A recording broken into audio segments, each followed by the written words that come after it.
आने वाले वर्षों में लोग, जो पंडित लोग हैं वो कहते हैं, जो जानकार लोग कहते हैं, हर तीसरे व्यक्ति में एक व्यक्ति मोटापे का शिकार होगा। हमें मोटापे से बचना है, ओबेसिटी से बचना है। और इसलिए मैंने बाकी सब करना पड़ेगा, लेकिन एक छोटा सा सुझाव दिया था कि परिवार तय करे कि जब खाने का तेल घर में आएगा 10% कम ही आएगा और 10% कम ही उपयोग करेंगे, और हम ओबेसिटी के खिलाफ लड़ाई को जीतने की दिशा में हम अपना योगदान देंगे।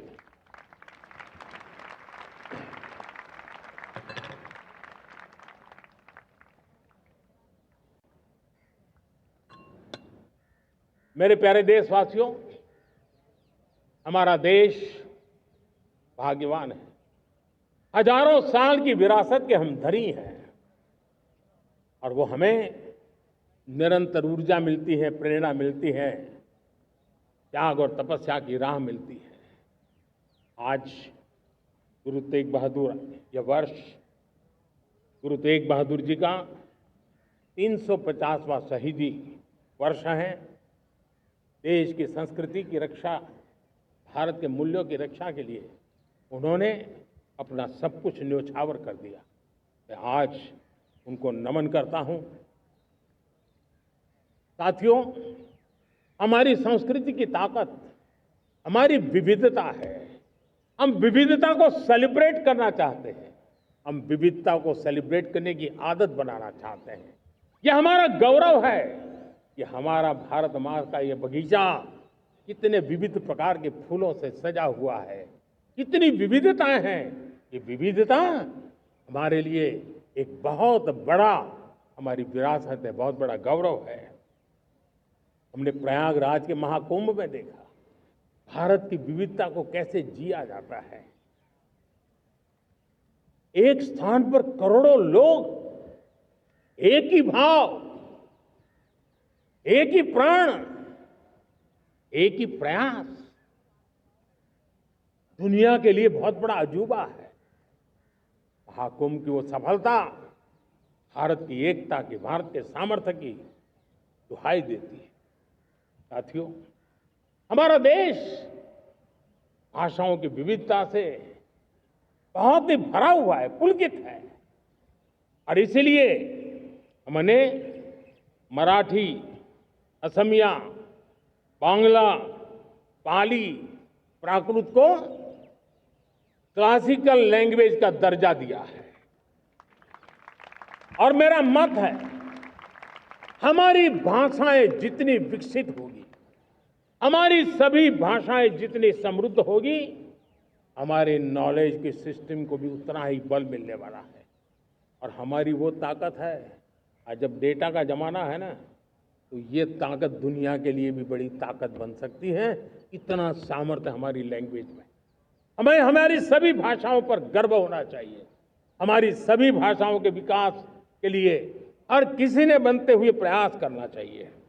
साथियों, पांडुलिपि में हमारे ज्ञान के भंडार पड़े हैं, लेकिन उसके प्रति उदासीनता रही है। इस बार हमने ज्ञान भारतम योजना के तहत देश भर में जहां भी हस्तलिखित ग्रंथ है, जहां पांडुलिपियां हैं, सदियों पुराने जो दस्तावेज हैं, उनको खोज खोज करके आज की टेक्नोलॉजी का उपयोग करते हुए उस ज्ञान की समृद्धि को आने वाली पीढ़ियों के लिए काम आए, उस दिशा में काम कर रहे हैं। मेरे प्यारे देशवासियों, हमारा स्पष्ट मत है, यह देश सिर्फ सरकारें नहीं बनाती है, ये देश राजसत्ता पर विराजमान लोग ही नहीं बनाते हैं, ये देश शासन की धुरा संभालने वाले नहीं बनाते हैं। ये देश बनता है कोटि कोटि जनों के पुरुषार्थ से, ऋषियों के, मुनियों से, वैज्ञानिकों के, शिक्षकों के, किसानों के, जवानों के, सेना के, मजदूरों के, हर किसी के प्रयास से देश बनता है। हर किसी का योगदान होता है, व्यक्ति का भी होता है, संस्थाओं का भी होता है। आज मैं बहुत गर्व के साथ एक बात का जिक्र करना चाहता हूं। आज से 100 साल पहले एक संगठन का जन्म हुआ, राष्ट्रीय स्वयंसेवक संघ। 100 साल की राष्ट्र की सेवा एक बहुत ही गौरवपूर्ण स्वर्णिम पृष्ठ है। व्यक्ति निर्माण से राष्ट्र निर्माण के संकल्प को लेकर के 100 साल तक मां भारती का कल्याण का लक्ष्य लेकर के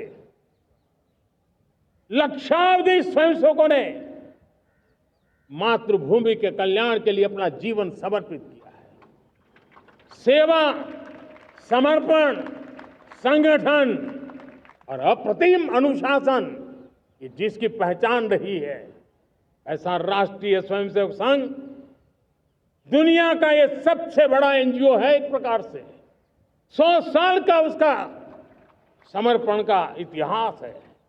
आज लाल किले की प्राचीर से 100 साल की इस राष्ट्र सेवा की यात्रा में योगदान करने वाले सभी स्वयंसेवकों को आदरपूर्वक स्मरण करता हूं और देश गर्व करता है राष्ट्रीय स्वयंसेवक संघ की इस 100 साल की भव्य समर्पित यात्रा को, और हमें प्रेरणा देता रहेगा। मेरे प्यारे देशवासियों, हम समृद्धि की ओर जा रहे हैं, लेकिन समृद्धि का रास्ता सुरक्षा से गुजरता है। पिछले 11 वर्षों में राष्ट्र सुरक्षा, राष्ट्र रक्षा, राष्ट्र के नागरिकों की रक्षा, इन सभी मोर्चों पर हमने पूरे समर्पण भाव से काम किया है। हम बदलाव लाने में सफल हुए हैं। यह देश जानता है कि हमारे देश का बहुत बड़ा जनजातीय क्षेत्र नक्सलवाद की चपेट में, माओवाद की चपेट में पिछले कई दशकों से लहूलुहान हो चुका था। सबसे ज्यादा नुकसान मेरे आदिवासी परिवारों को हुआ। आदिवासी माताओं बहनों ने अपने सपने के होनहार बच्चों को खो दिया। नौजवान बेटे गलत रास्ते पर खींच लिए गए, भटकाए गए, उनकी जीवन को तबाह कर दिया गया। हमने फौलादी हाथ से काम लिया। एक समय था कभी 125 से ज्यादा जिलों में नक्सलवाद अपनी जड़ें जमा चुका था। माओवाद की चंगुल में हमारे जनजातीय क्षेत्र, हमारे जनजातीय नौजवान फंसे हुए थे, और आज 125 जिलों में से कम होते होते हम 20 पर ले आए हैं। उन जनजातीय समाज की सबसे बड़ी हमने सेवा की है। और आप देखिए, एक जमाना था जब बस्तर को याद करते ही माओवाद, नक्सलवाद, बम बंदूक की आवाज सुनाई देती थी। उसी बस्तर में माओवाद नक्सल से मुक्त होने के बाद जब बस्तर के नौजवान ओलंपिक करते हैं, हजारों नौजवान भारत माता की जय बोल करके खेल के मैदान में उतरते हैं, पूरा वातावरण उत्साह से भर जाता है। ये बदलाव देश देख रहा है। जो क्षेत्र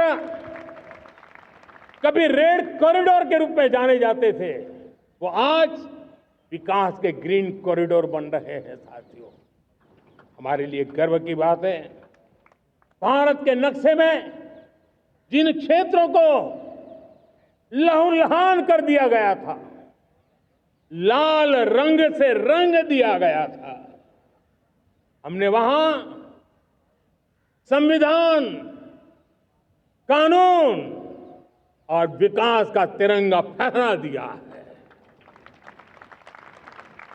मेरे प्यारे देशवासियों, ये भगवान बिरसा मुंडा की 150वीं जयंती का अवसर है। तब इन जनजातीय क्षेत्रों को नक्सल से मुक्त कर करके मेरे जनजातीय परिवार के नौजवानों की जिंदगी बचा करके हमने भगवान बिरसा मुंडा को एक सच्ची श्रद्धांजलि दी है।